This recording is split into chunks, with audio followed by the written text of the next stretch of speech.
Hello everybody, welcome back to another World of Warships replay. This happened actually one version ago, so, maybe up to a month ago. This is a Bronze League ranked match, and I have been excited the whole time to, finally get my World of Warships YouTube channel up and running and get a recording of this replay, because it's been in my mind ever since it happened. Right now I'm in the Key, the Tier 8 brawling Japanese battleship, and brawling much it is going to do. But not right away, not right off the bat. 4 of my team members went to the C cap and took it immediately with no contest, as the enemy team apparently all chose to rush into B, which for this map is a little bit surprising. I remember being surprised at the time that so many of them chose to rush into B.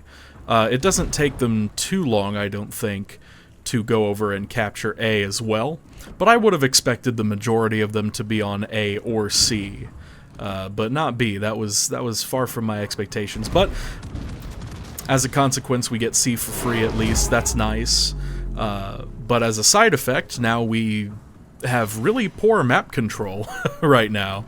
That sounded like an okay idea to me on paper at first. I was all in on all of us going C, but some of my teammates thought that was a brain-dead idea, and watching this replay again, I don't know, maybe they were onto something. But I'm happy that we were able to make something of it. Right now, though, it consists of us taking pot shots now and then at all of the ships in the middle of the map. And we're being heavily segmented here. I mean, the 4 of us are stuck over here. We already have C. We didn't have to fight for it. So now there's nothing left for us to do over here except put some pressure on the middle without actually having control of it.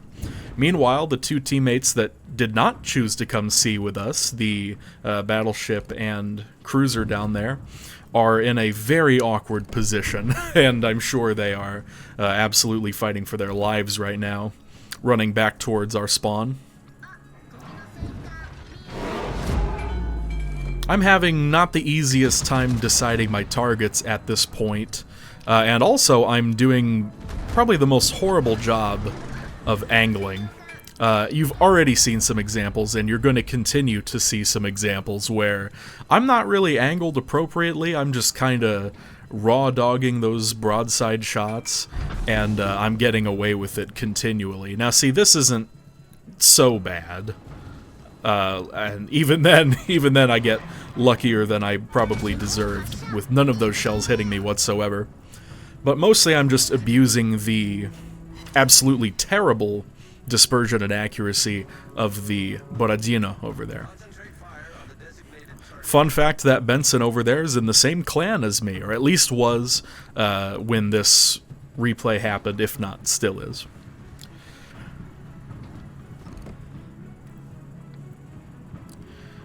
And obviously I wanted to give him a hard time, but I wasn't feeling too confident in that shot, so we're just gonna rail on the Borodina some more and take some more shells to the side.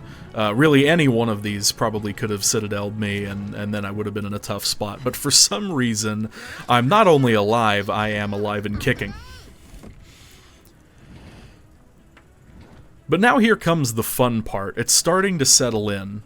The enemy team got bored of holding the middle of the map. They're not too interested in the 2 teammates that are off in the distance. They want to push us into a corner. Which is rule number 1 with wild animals. You never push them into a corner. Because what are they going to do? They're going to lash out. They have nothing else to lose, nothing left to do. And it's amazing how the more pushed up against a corner we are, the better that works out for us.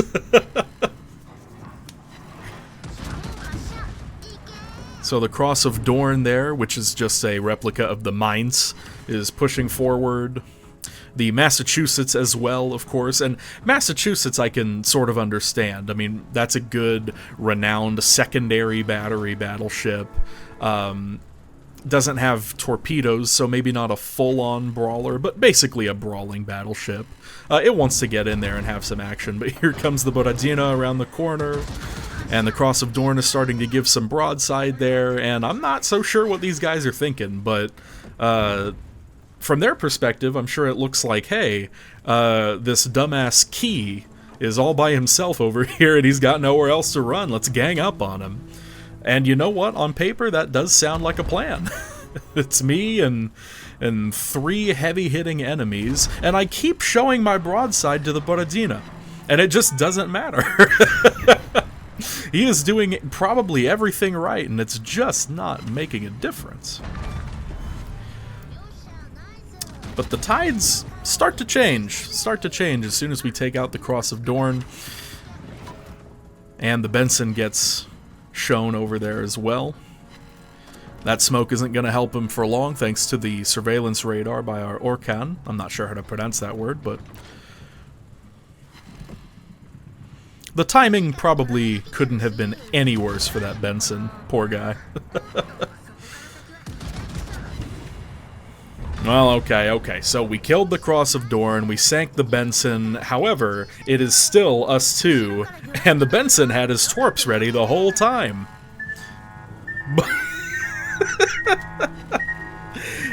But, with a little shimmy,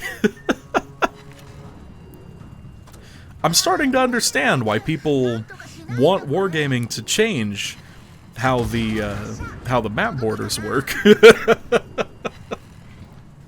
So we absolutely abuse that mechanic to our advantage, and for some reason the Massachusetts decided, to hell with this, that Key isn't worth it, I've got some juicier targets over here on the C cap, I could just take C. So it's gone from a, 1.5 versus 3.5, if you want to count the destroyers that way, to now it's just down to me and him.